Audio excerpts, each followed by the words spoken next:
안녕하세요. 사연을 부탁해입니다. 오늘의 사연을 소개하겠습니다. 얼마 전부터 시어머니뿐만 아니라 시누이까지 혼비백산이네요. 그 모습을 보면서 그러니까 사람이 심보를 곱게 써야지 하는 생각만 듭니다. 그리고 그런 시댁 가족들을 보며 속이 다 시원해집니다. 우리 시댁은 시누이 한 명과 서방님 그리고 우리 남편이 있습니다. 시부모님은 돈이 조금 있는 편이에요. 시아버지가 젊었을 때 부동산에 관심이 많아서 여기저기 투자 겸 샀던 것들이 꽤 잘 됐던 모양입니다. 그런데 돈만 있으면 뭐 하겠습니까? 돈 있다고 없는 사람들을 그리도 무시하는걸요. 그러다가 이번에 아주 큰 코를 다친 거죠. 우리 친정은 굉장히 어려워요. 우리 부모님은 참 좋으신 분들이지만 돈복이 없는 것인지 저는 살면서 단 한 번도 풍족해 본 적이 없었던 것 같아요. 한 번은 제주도로 수학여행을 간다고 하는데 그 돈이 없어서 엄마가 여기저기 빌리러 다니던 기억이 너무나 선명하게 나기도 하네요. 그런 집안 환경 때문에 전문대학도 참 어렵게 졸업을 했고 바로 취업을 했어요. 바로 밑에 동생이 한 명 있는데 그 동생한테는 적어도 대학 학비만은 걱정 없이 다니게 하고 싶었거든요. 그렇게 저는 취업해서 악착같이 살았어요. 친구들은 돈 벌어서 해외여행 간다, 뭐 한다 그랬지만 저는 돈 벌어서 가족들 챙기기 바빴으니까요. 그러다 20대 후반에 지금의 남편을 만났는데 남편은 굉장히 부유한 편이었어요. 저처럼 가계부를 쓰지도 않았고 별 고민도 하지 않고 돈을 썼거든요. 남편의 그런 모습이 사실 부럽기도 했어요. 그냥 늘 당당해 보였거든요. 그렇잖아요. 내가 가지지 못한 것을 가지고 있어서 부러운 거요. 사실 그 마음이 컸던 것 같아요. 저도 그렇게 살아보고 싶다 그런 생각이요. 남편은 딱히 성격이 나쁜 사람도 아니었고 착했거든요. 하지만 시부모님들은 그런 남편과는 전혀 다른 사람들이었어요. 돈이 없다는 이유로 저를 정말 많이 힘들게 했거든요. 그런데 참 이상했던 것이 시부모님들은 돈이 없는 저를 그렇게 대했지만 결혼을 반대하거나 하진 않았어요. 다만 저에게 항상 솔직히 너도 양심은 있는 거지? 돈이 없는 너를 이 정도로 살게 해줬으면 너도 뭔가 성의를 보여야 하지 않겠니? 라고 말을 하곤 했는데 시댁의 잡일이란 잡일은 다 시켰어요. 사람이라는 것이 참 무서운 게 말이죠. 시부모님과 시누이에게 항상 그런 말을 듣고 사니까 정말 그 말이 맞는 거구나 하는 생각마다 들었어요. 그리고 사실 남편과 결혼한 후 돈 걱정 없이 살고 있었던 것은 사실이었으니까요. 시어머니와 시누이가 무슨 일을 시켜도 그냥 군말 없이 다 했던 것 같아요. 생각해보면 시부모님은 돈은 조금 있으니 저같이 말 잘 듣는 며느리가 필요하기도 했던 것 같아요. 하라는 대로 다 하니까 얼마나 좋았겠어요. 단지 남편만이 시부모님이 저를 함부로 부려먹고 하면 제 편이 되어주었는데요. 그런 남편에게 저는 늘 괜찮아, 내가 좋아서 하는 일인걸? 이라는 말을 하기도 했으니까요. 한마디로 착한 며느리병에 걸린 거죠. 아니네요. 그냥 돈이 좋았던 것 같네요. 그런데 우리 시댁의 그러한 것들은 동서가 들어오면서 끝장이 났는데요. 동서는 정말 대단했어요. 동서네 친정도 엄청 부자라고 했어요. 우리 시댁의 재산과는 비교할 수 없을 정도로 말이죠. 서방님이 사업을 했는데 거기에 상당히 큰 거래처 사장 딸이라고 했으니까요. 서방님은 명문대를 졸업하고 유학까지 다녀온 인재이긴 했어요. 일하는 것도 그렇게 똑부러질 수가 없었다고 하는데요. 성격도 시댁 가족들처럼 아나무인도 아니었고요. 예의도 발랐어요. 그런 서방님을 평소 관심 있게 지켜보던 동서 아버님이 직접 자리까지 만들어 주선을 했다고 들었어요. 정말 이해가 안 되는 게 우리 남편과 서방님은 시댁 가족들을 닮지 않았는데 어쩌면 그렇게도 다를 수가 있는지 모르겠더라고요. 동서는 얼굴도 정말 예뻤고 머리도 좋아서 공부도 정말 잘했다고 했어요. 그리고 서방님은 동서네 집의 그런 고상함이 부러웠다고 하기도 했는데요. 시댁은 그냥 돈만 많은 졸부였으니까요. 처음 동서를 보는데 귀티가 줄줄 흐르더라고요. 귀티뿐만 아니라 얼굴에서 풍겨나오는 고상함이 그대로 느껴졌어요. 그러니까 한마디로 우리 시댁은 돈만 많은 그런 집안이었다면 동서네 집안은 돈과 품격까지 갖춘 그런 집안이었어요. 사실 재산도 시댁에서 생각하는 것보다 그 이상의 부자인 것을 나중에서야 알았고요. 하지만 우리 시어머니는 그런 동서를 탐탁지 않아 했어요. 이유야 다들 아시겠지만 저를 부리듯이 동서도 종 부리듯이 해야 하는데 그렇지 못할 것 같다는 생각이 들었겠죠. 상견례 자리에서 보니까 동서뿐만 아니라 동서네 가족들은 참 예의가 바르고 성품이 좋으시더라고요. 그런 동서를 보며 생각했죠. 이런 집안에서 왜 우리 시댁 같은 집안과 결혼을 하려고 하는 것일까 하고 말이죠. 저야 뭐 그냥 견디는 수준이었지만 동서같이 착하고 여리디 여린 사람이 버티기에는 조금 힘이 들지 않을까 하는 생각이 들었거든요. 우선 우리 시누이는 정말이지 상상을 초월하는데요. 예의라고는 찾아볼래야 찾아볼 수가 없는 사람이에요. 그냥 제멋대로라고 보시면 될 것 같아요. 뜻대로 안 되면 자기 성질에 못 이겨서 난리가 날 정도예요. 그런 시누이를 보며 처음에는 저도 많이 놀랐는데요. 시누이는 저를 무시하는 말을 그냥 서슴없이 하는 그런 사람이에요. 저야 뭐 그런 시누이를 그다지 신경조차 쓰지 않고 있지만 정말 인간 같지도 않다고 해야 할까요? 아무튼 시댁 분위기는 이래요. 이렇게 정리를 하다 보니 제가 이곳에서 어떻게 버텼나 싶을 정도네요. 그런데 이런 시댁에 동서가 들어오면서 조금씩 균열이 생기기 시작했는데요. 동서는 착하고 똑똑한 만큼 당찬 사람이었어요. 시어머니와 시누이를 한 번에 KO 시킬 정도였으니까요. 우선 상견례 때 시어머니가 집은 우리가 가지고 있는 것이 있는데 거기서 시작을 하시죠. 꽤 큰 평수라 큰 문제는 없을 듯 합니다. 사돈어른에게 말을 했어요. 우리 시어머니의 방법 중에 하나거든요. 돈으로 사람을 올감해 버리려고 하는 수법이요. 하지만 시어머니가 상대를 잘못 골랐던 것이죠. 그런 시어머니를 보며 사돈어른이 무슨 그런 말씀을요? 요즘 누가 남자가 집을 해오나요? 공평하게 반반씩 하시죠. 모든 것을요. 라고 말을 했어요. 돈도 많은 집에서 당연한 거 아니겠어요? 그런데 시어머니는 정말 마음에 안 든다는 표정이었어요. 아마도 동서를 마음대로 할 수가 없겠다는 생각을 하지 않았나 싶은데요. 동서는 신혼여행을 다녀온 후 선물도 정말 좋은 것들로 사왔어요. 그 부분은 시어머니도 마음에 드는지 아주 흡족해 하시더라고요. 시누이도 그랬고요. 시어머니와 시누이의 선물을 주고 난 후 동서가 제 선물도 준비해와서 제가 고맙게 받았는데요. 그 모습을 지켜보던 시누이가 올케, 큰 올케는 안 줘도 돼. 큰 올케는 이런 거 줘도 쓸 줄도 모르고 라는 말을 했어요. 그 순간 제 얼굴이 새빨갛게 달아올랐는데요. 그런 제 표정을 보던 동서가 세상에 화장품이랑 가방을 쓸 줄 모르는 사람도 있나요? 라며 시누이 말을 대받아쳤어요. 아니 내 말은 이렇게 비싼 건 안 써봤다는 거지. 시누이가 불쾌한 듯 동서에게 말을 했지만 화장품 바르는 것도 뭐 기술이 필요한가요? 그냥 바르기만 하면 돼요 형님. 하긴 형님은 원래가 피부가 좋아서 이런 거 안 써도 되겠네요. 피부가 어쩜 이리도 좋아요? 라며 동서가 저를 보며 활짝 웃었어요. 그 말에 제가 놀라서 그저 어버버 하고 있었는데요. 동서가 그런 제 손을 꼭 잡더니 형님 앞으로 저 좀 잘 봐달라고 주는 뇌물이에요.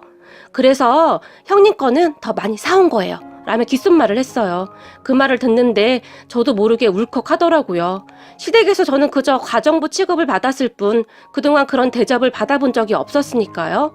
동서는 참 착하기도 했지만 배려가 많은 사람이었어요. 그냥 몸에 배려가 배어있는 사람이라고 해야 할까요? 그랬으니 시댁 가족들과 전혀 어울릴 수가 없었겠죠. 동서도 처음에는 시댁 가족들과 잘 지내보려고 했지만 시댁 가족들의 실체를 알고부터는 되도록이면 시댁에 오지도 않았어요. 시댁은 주말마다 다 같이 모여서 식사를 하곤 했는데요. 본인들 생각으로는 그렇게 하면 화목하게 보인다는 그런 생각을 하는 것 같았어요. 저는 그저 우울하기만 했어요. 하루 종일 주방에서 일만 해야 했으니까요.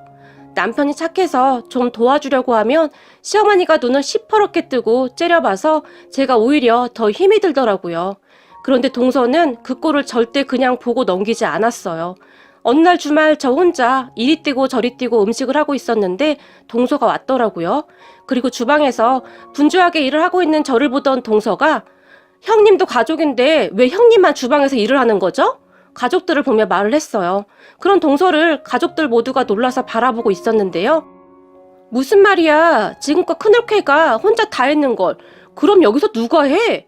시누이가 어이없다는 표정으로 동서를 바라봤지만 다 같이 해야죠. 우리가 다 같이 먹을 음식 만드는 거 아니에요? 이게 무슨 경우예요? 저는 이런 경우는 처음 봐서요. 우리 친정은 혼자 이렇게 일을 안 해요. 서로서로 도우면서 하죠. 아니면 음식 해주는 분을 부르던지요. 근데 이건 많이 잘못된 것 같네요. 동서가 싸붙였어요. 그런 동서의 말에 신우이가 그렇게 미안하면 자고놀게 가서 일해. 그러면 되겠네. 비웃으며 말을 했어요. 그러면 형님은 음식 안 드신다는 거죠? 동서도 지지 않고 말을 했고 뭐? 너 지금 나랑 싸우자는 거야? 평소에도 본인 마음대로 되지 않으면 화부터 내는 신우이가 드디어 폭발을 한 듯 했어요. 그 모습을 보며 제가 급히 동서에게 동서 나는 괜찮아. 진짜 괜찮아. 라고 말을 했지만 아니요. 저는 괜찮지가 않네요. 우리 아버지가 늘 말씀하셨거든요. 일하지 않는 자는 먹지도 말라고요. 당연한 거 아니겠어요? 동서가 다시 가족들을 보며 말을 했어요. 그런 동서를 보며 시어머니가 너 지금 우리 들으라고 하는 말이니? 화를 내며 말을 했어요. 아니요. 저는 모두에게 잘못됐다고 말을 하고 있는 건데요. 동서의 말에 시어머니가 부들부들 떨었는데요. 시어머니가 서방님에게 당장 네 처 데리고 가거라 라고 말을 했고 서방님이 동서를 데리고 급히 나갔어요. 저는 그런 동서의 당당함이 그저 부럽더라고요. 저는 단 한 번도 그렇게 살아본 적이 없었으니까요. 그리고 그 뒤 주말마다 모이던 시댁 모임은 없어졌어요. 동서가 매주 와서 집안을 쑥대밭을 만들어버렸거든요. 덕분에 저는 아주 편해졌고 말이죠.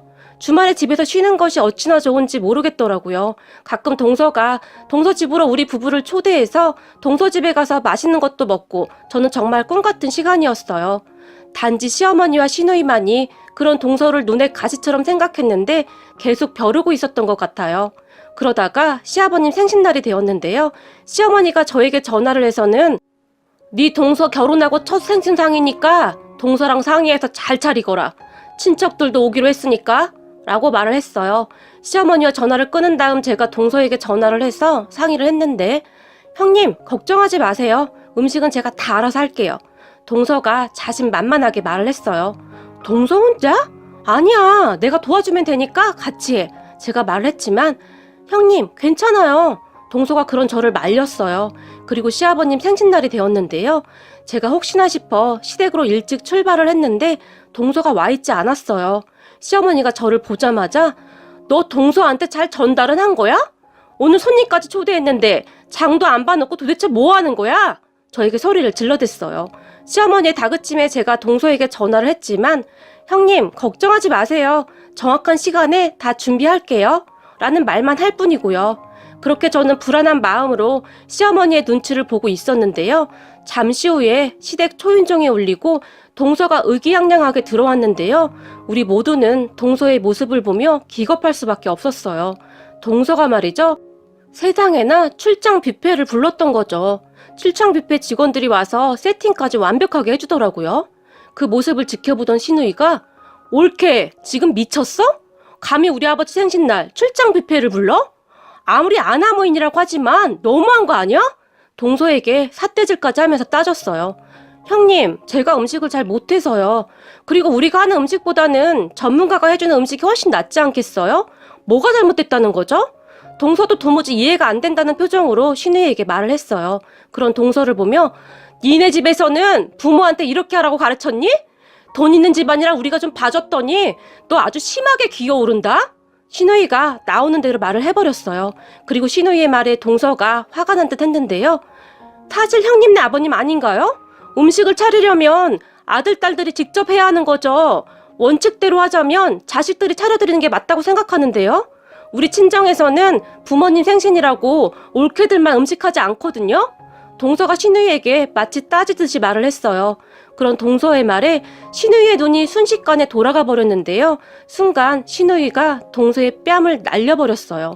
신우이는 저한테 하던 버릇을 동서에게도 그대로 하더라고요. 신우이는 그런 아나무인 버릇 때문에 결혼한 지 1년도 안 돼서 이혼까지 당했는데도 자신의 행동이 잘못되었다는 생각을 전혀 안 했어요. 하지만 동서는 저와는 달랐던 것이 절대 참지 않았어요. 지금 뭐 하시는 거예요? 동서가 신우이를 째려봤는데요. 왜 억울해? 그럼 기본을 지켜야 할 거 아니야. 맨날 시댁에 와서 친정 얘기나 하고 정말 재수없게 라며 동서에게 소리를 질러댔어요. 그 순간 동서의 입에서는 형님이야말로 정신이 어떻게 된 거 아니에요?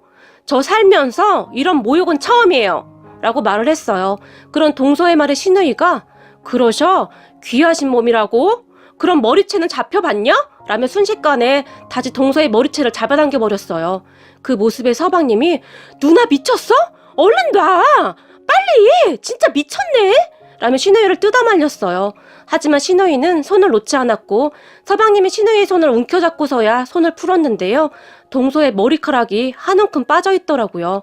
그리고 동서가 빠진 머리카락을 보더니 서방님한테 자기야, 내 머리카락 빠진 거 챙겨. 증거로 가지고 가야 하니까 라고 말을 했고 서방님이 머리카락을 주섬주섬 챙기는 웃지 못할 광경이 연출되기도 했어요. 그 모습을 보며 머리카락은 왜? 시어머니가 짧게 물었고 증거로 쓰려고요. 동서가 시어머니에게 정말 아무렇지도 않게 말을 했어요. 증거라니 우리를 신고라도 하겠다는 거니? 시어머니가 물었지만 동서는 그저 글쎄요 한번 지켜보시죠 라며 나가버렸고 서방님이 동서를 따라 나가면서 신우이에게 누나 사람 잘못 건드렸어. 각오해야 할 거야. 나는 모르겠고 이번 일은 누나가 다 잘못한 거니까 나중에 딴소리 나지 마 라고 말을 하며 나가버렸어요. 그런 동서를 보며 시어머니가 아주 속이 다 시원하다. 잘했다 잘했어. 자기가 신고를 하긴 어떡해. 그러면 우리가 겁이라도 먹을 줄 아나 봐. 오히려 신우이 편을 들면서 웃었는데요. 시어머니와 신우이는 동서를 완벽하게 파악하고 있지 못했던 것 같아요. 그래도 동서가 착한 사람이었던지라 절대 그러지 못할 것이라고 생각을 했던 것이죠. 하지만 그렇게 나가버린 동서는 바로 병원에 입원을 해버렸어요. 동서에게 그러한 소식을 전해들은 사돈어른이 난리가 난 건 말할 것도 없고 말이죠. 다음날 서방님이 시어머니에게 전화를 해서는 엄마 큰일 났어. 장인 장모님이 우리나라 제일 큰 로펌 변호사까지 고용했어. 누나 경찰에 신고한대. 이제 어떻게 할 거야. 다급하게 말을 했는데요. 그런 서방님의 말에 시어머니가 신고 같은 소리하고 자빠졌네. 세상 천지에 신우이를 신고하는 사람이 어딨어. 지 얼굴에 침 뱉기지. 그냥 너 겁주려고 하는 소리니까 신경 쓰지 마. 시어머니가 비웃기까지 했다고 합니다. 서방님이 시어머니와 신우이에게 당장 동서한테 사과하라고 해도 씨알도 안 먹히니 우리 남편에게 전화를 했는데요. 형, 큰일 났어. 장인 장모님이 변호사까지 고용했는데 엄마랑 누나가 믿질 않아. 어떡해? 우리 집사람 절대 합의 같은 거 안 해주겠대. 서방님이 답답하다는 듯이 말을 했어요. 제가 동서와 친한 것을 잘 아는 우리 남편이 동서에게 전화를 해보라고 해서 전화를 해서 동서, 몸은 좀 어때? 많이 놀랐지? 제가 물었어요. 형님 그동안 이렇게 사신 거예요? 진짜 어이가 없는 사람들이네요. 우리 남편 하나 보고 결혼하긴 했는데 시댁 사람들이 이 정도인 줄은 몰랐어요. 저 가만히 안 있을 거예요. 저도 뭐 무서울 것도 없고 그동안 형님한테 돈 많다고 갑질도 많이 했다면서요? 제가 앞으로 돈이 뭔지 제대로 보여줄게요. 그리고 돈을 어떻게 써야 하는지도 제대로 보여줄 거예요. 형님은 그냥 모른 척 하세요. 동서는 아주 작정을 한 듯해 보였어요. 하지만 시어머니와 신우이는 아무 생각이 없어 보였어요. 그리고 동서는 정말로 신우이를 경찰에 신고해버렸어요. 그런 동서를 보며 시어머니가 깜짝 놀랐는데요. 독하다 독해. 어쩌면 신우이를 경찰에 신고를 해? 라고 혀를 내두르며 동서에게 전화를 했지만 동서는 전화를 받지 않았어요. 이혼까지 불사하겠다며 변호사까지 고용을 했더라고요. 그것도 어마무시하게 큰 대형 로펌 변호사로요. 변호사 말로는 동서가 합의를 안 해주면 이 사건은 정말 큰일이라고 하더라고요. 그 바람에 시댁이 온통 난리가 났는데요. 시댁도 변호사를 고용한다 뭐한다 한참을 그러더라고요. 그런데 신우이가 동서에게 한 짓은 명백한 사실이기 때문에 무조건 합의를 해야 한다고 했대요. 그렇게 결국에는 시어머니와 신우이가 울며 겨자 먹기로 동서가 있는 병원으로 찾아갔는데요. 시어머니가 저까지 데리고 갔어요. 네가 네 동서랑 친하잖니? 네가 가서 말 좀 잘해줘라. 네 신우이 경찰서 갈 수는 없잖니? 라고 말을 했어요. 하지만 저는 동서를 설득할 생각이 조금도 없었어요. 이번 기회에 신우이가 정신을 좀 차렸으면 했거든요. 그런데 동서 병문안은 가야 하니까 우선 따라 나서긴 했는데요.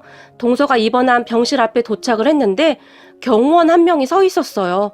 동서의 친정아빠가 화가 많이 나서 가만 안 있겠다며 경호원까지 고용했다고 하네요. 그 순간 동서의 말이 떠올랐어요. 돈을 어떻게 쓰는지 보여주겠다고 했단 말이요. 그런 경호원은 우리에게 성함이 어떻게 되시죠? 라고 물었어요. 경호원의 말에 나 저기 안에 있는 사람 시어미 되는 사람이요. 문 열어줘요. 라고 말을 했는데 시어머니의 말에 경호원이 성함만 말씀해 주시면 됩니다. 다시 짧게 말을 했어요. 그 말에 시어머니가 내가 시엠이라니까? 라고 소리를 질렀는데요. 제가 보기에 시어머니는 그때까지도 정신을 못 차린 듯 했어요. 경호원이 시어머니 말에 오히려 단호하게 성함을 말씀해 주지 않으시면 못 들어갑니다. 라고 막아섰어요. 경호원의 말에 시어머니가 박경순이요 씩씩거리면서 말을 했고, 박경순님이라 명단을 쭉 훑어보더니 명단 리스트에 박경순님은 없습니다. 돌아가십시오. 라는 말을 했어요. 그 말에 시어머니의 눈이 휘둥그레졌는데요. 아마도 그때쯤에야 뭔가 심상치 않다는 것을 깨달았던 것 같아요. 그리고 신우이가 신우이 이름을 댔지만 당연히 명단에 없었고요. 마지막으로 경호원이 제 이름을 물었고, 김미영이요. 제가 대답을 하자 김미영님은 명단에 있습니다. 김미영님만 들어갈 수 있습니다. 라고 말을 했어요. 그 말에 저뿐만 아니라 시어머니와 신우이도 깜짝 놀랐는데요. 시어머니가 저를 보며 가서 네 동서한테 말 좀 잘해주렴 이러며 간절하게 부탁을 했어요. 살면서 시어머니가 저에게 그렇게 부드럽게 말한 것은 처음이라는 생각마저 들었어요. 그렇게 저는 병실에 들어가서 동서와 한참을 얘기했는데요. 동서는 절대 합의는 없다며 확고하게 말을 했어요.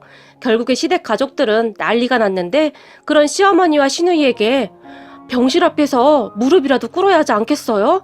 동서도 사람인데 그러면 마음이 좀 바뀌지 않겠어요? 급한데 할 건 다 해봐야죠. 제가 말을 했고, 시어머니와 시누이가 급하긴 급했던 모양으로 다음날 동서 병실 문 앞에 들어가지도 못하고 밖에서 큰 목소리로 둘째야 들리니? 우리가 잘못했다. 얼굴 보고 얘기 좀 하자. 라며 무릎까지 꿇고 싹싹 빌어댔어요. 평생을 돈 많다고 갑질하더니 아주 꼴 좋더라고요. 하지만 동서는 그런다고 바로 용서를 해주지는 않았어요. 그 다음날이 돼서야 동서가 허락을 했던지 경호원을 대동하고 시어머니와 시누이를 병실 안으로 불렀어요. 그리고는 시어머니와 시누이에게 두 분 다 각서 쓰세요. 앞으로 형님하고 저한테 절대 함부로 하지 않겠다고요. 라며 각서까지 쓰라고 했대요. 그 말에 시누이가 이거하고 큰올케하고는 별개잖아 라고 말을 했다고 하는데요. 그러세요? 그럼 우리 얘기도 여기까지만 하겠습니다. 법원에서 보시죠. 동서가 단호하게 얘기를 했다고 하는데요. 그런 동서의 말에 시누이가 볼펜이 어딨더라? 어떻게 쓰면 되지? 나 최현주는 이 시간 이후로 올케들에게 절대 함부로 하지 않을 것을 맹세합니다.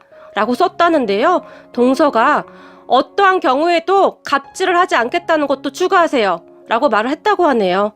형님, 돈 좀 있다고 사람한테 그러는 거 아니에요. 진짜 돈 있는 사람들은 돈을 그렇게 쓰지도 않거든요. 졸부들이나 그러는 거죠. 저는 이번 기회를 계기로 형님이 배려라는 것을 좀 배웠으면 좋겠네요. 라고 딱 부러지게 말을 하기도 했다네요. 동서의 그러한 말은 서방님이 우리 남편에게 전달해줘서 제가 듣게 되었어요. 그렇게 시누이와 시어머니는 정말 호되게 당할 수밖에 없었는데요. 그 뒤로는 시누이가 동서뿐만 아니라 제 앞에서도 고양이 앞에 쥐로 변했고, 그 아나무인이 제 눈치를 다 보더라고요. 혹시나 제가 동서에게 일러바치기라도 할까봐요. 어찌나 꼬시던지, 그리고 동서에게 어찌나 고맙던지 눈물이 날 정도였어요. 그 뒤에도 동서는 저에게 참 고마운 사람이었는데요. 저희 친정아버지가 수술을 해서 병원에 입원을 했는데 동서가 선물을 바리바리 싸서는 병문안을 와줬어요. 그 모습에 제가 너무 감격해서 눈물을 흘렸는데요. 그럴 수밖에 없었던 것이 시댁 가족들은 수술이 잘 되었냐고 안부조차 묻는 사람이 단 한 사람도 없었거든요. 그런데 동서와 서방님이 직접 찾아와서는 이것저것 챙겨주고 가더라고요. 거기다가 친정아버지 수술비도 계산을 다 하고 갔는데, 그런 동서에게 동서 이러지 않아도 되는데 제가 말을 했지만, 형님, 우리 아버지가 그러셨어요. 돈은 이럴 때 쓰라고 있는 거라고요. 형님은 우리 가족이잖아요. 제 마음이에요. 라며 말을 했어요. 동서는 항상 그랬어요. 선물을 줄 때도 기분 나쁘지 않게 주는 방법을 아는 사람이었어요. 그런 동서로 인해서 시댁 가족들도 정말 많이 바뀌었는데요. 시누이와 시어머니는 요즘 제 눈치도 정말 심하게 본답니다. 혹시라도 저에게 함부로 하면 동서가 절대 참지를 않거든요. 그 이후로 시댁에는 거의 가지도 않는 듯해요. 시부모님이 그냥 오지 말라고 하더라고요. 참 별일도 다 있네요. 이번 일을 겪으면서 동서한테 참 많이 배우네요. 어떻게 베풀고 살아야 하는지 정말 많이 배웠습니다. 이번 일로 시어머니와 시누이가 많이 깨달았으면 좋겠네요. 천성이 쉽게 변하지는 않겠지만 말이죠. 오늘의 사연은 여기까지였습니다. 즐겁게 보셨다면 구독, 좋아요 부탁드립니다. 고맙습니다.